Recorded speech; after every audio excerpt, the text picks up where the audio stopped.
This is Sports, Religion, and Politics. I'm your host, Isaiah 53. Let's get right to it. Breaking news, Big Papi Ortiz, David Ortiz, was shot in the Dominican Republic. From what I'm hearing, he was like at some type of event and he was shot in the back. A bullet came out of his stomach. But he's okay. You know, he's in recovery, but it wasn't fatal, you know. It's just sad, man. Dominican Republic right now is on fire. Like, it's just out of control. You got people that went on vacation, some tourists, you know. I at first I heard they were like off the resort and that's how they got killed or whatever, some of them. But now I'm hearing that, you know, they just sipped a drink and died, and some people just, I don't know, someone sprayed something in one of the hotel rooms or whatever, and whatever they sprayed, you know, was toxic, and it ended up, you know, they ended up dying, and a few of them ended up dying that way. I mean, either way, it's out of control, man. Out of control. I don't know, it's not looking good, man. If you know, as far as public relations and you know, vacationing out in Dominican Republic is, you know, I don't think that's a great idea. I think Americans should probably stay out of there, you know, for the foreseeable future. It's crazy. In other news, Zab Judah, Zab Super Judah, had a brain bleed in his last fight. He lost TKO. 11th round stoppage, and you know, he was in a hospital. I think he was in a drug induced coma because he had a brain bleed. So that's usually what they do when someone has a brain bleed. They put him in a drug induced coma. So as far as update on him, he's back in good spirits. He's healthy again. He's smiling, he's talking to people, you know, his family said, so, you know, that's good. Man, let's talk about the fight that he lost. Man, you know, Zab's got he's definitely retiring. I hope he does, you know, because there's nothing to prove. I mean, he's done all the fighting he could possibly do. And you know, as far as,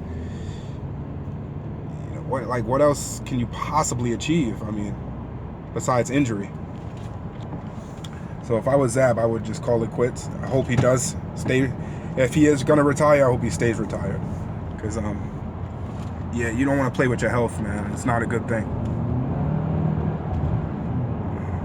We beat this truck. But yeah. So yeah, not a good thing. But yeah, as far as the fight is concerned, he took a lot of damage, man.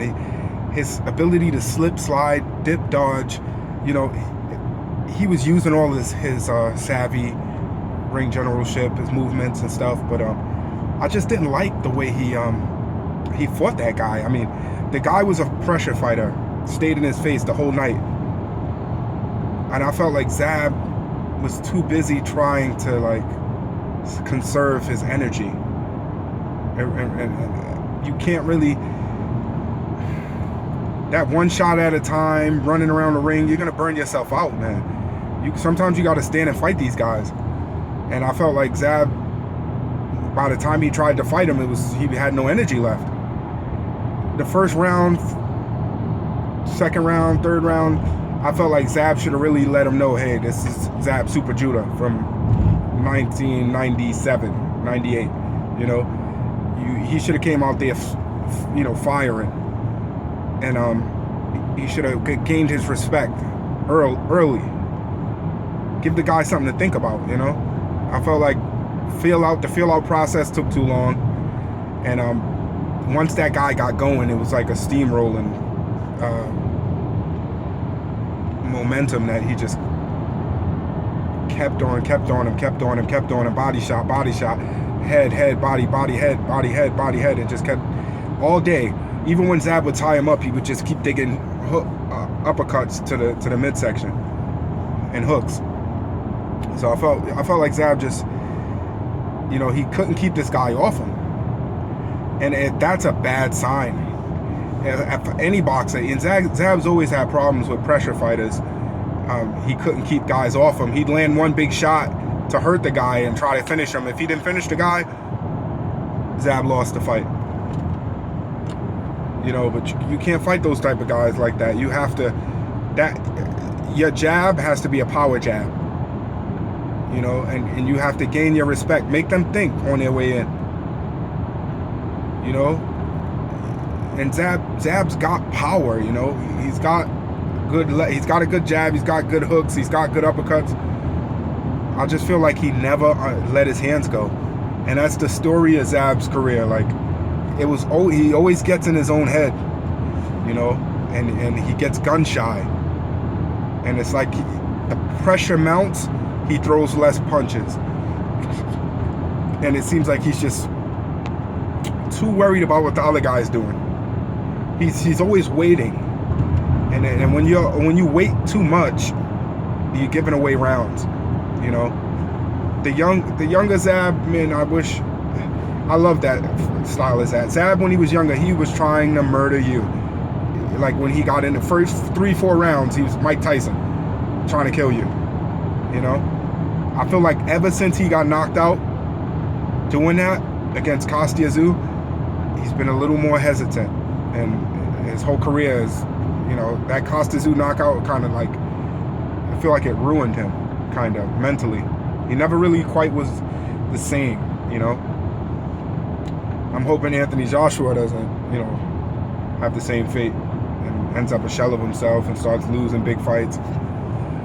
I know Andy Ruiz did him in, but, you know, I'm hoping that it doesn't hinder the rest of his career.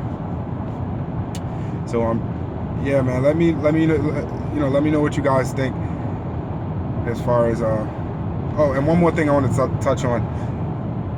Demetrius Andrade and Triple G need to fight each other, because Demetrius has a belt.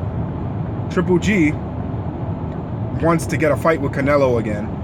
So if Triple G can beat Demetrius Andrade, at least he'd take a major belt and have something to offer Canelo for a third fight. You know, but just saying, oh, the money's good, and, you know, I don't think Canelo needs the money. I mean, he's as rich as what did he get, like a $300 million, you know, deal with the zone to sign for 7 fights. I don't think Canelo needs the money that much. He doesn't care that much about the money. Right now, it's all about legacy with him. And I believe Triple G and Demetrius Andrade should get it on. And my personal opinion, I'm going to just hop right into it. I think Andrade is stopped. Even if he doesn't stop, but I think he'll beat Triple G. Because the thing with Andrade is he doesn't allow you to keep punching.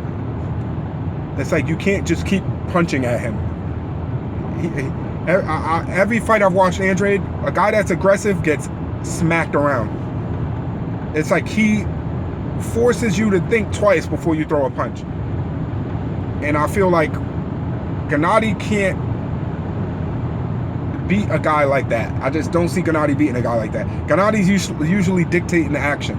So when someone else is like, okay, go ahead, swing, go ahead, smack, go ahead, another one, whoop, whoop, smack, smack. Like, you know, I feel like if Triple G gets into a fight with a guy like that type of style, I see Triple G, you know, punching less, using the jab more, but punching less. Kind of like what he did with Canelo. And whatever Canelo can do, I feel like Andrade can do.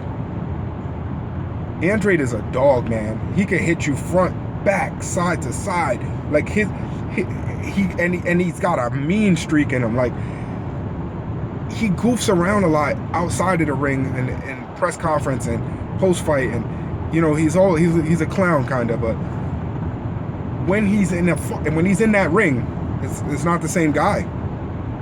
You know, he holds people defensively responsible and accountable. So And watching that guy, what was his name? Steve Rolls, when him and Genady fought this past weekend, I'm like, man, this guy's getting hit with jabs, his head snapping back from a guy that he shouldn't have a problem with, but the guy's touching him up. And I'm like, Demetrius Andrade doesn't get tired. Demetrius Andrade's stamina is ridiculous.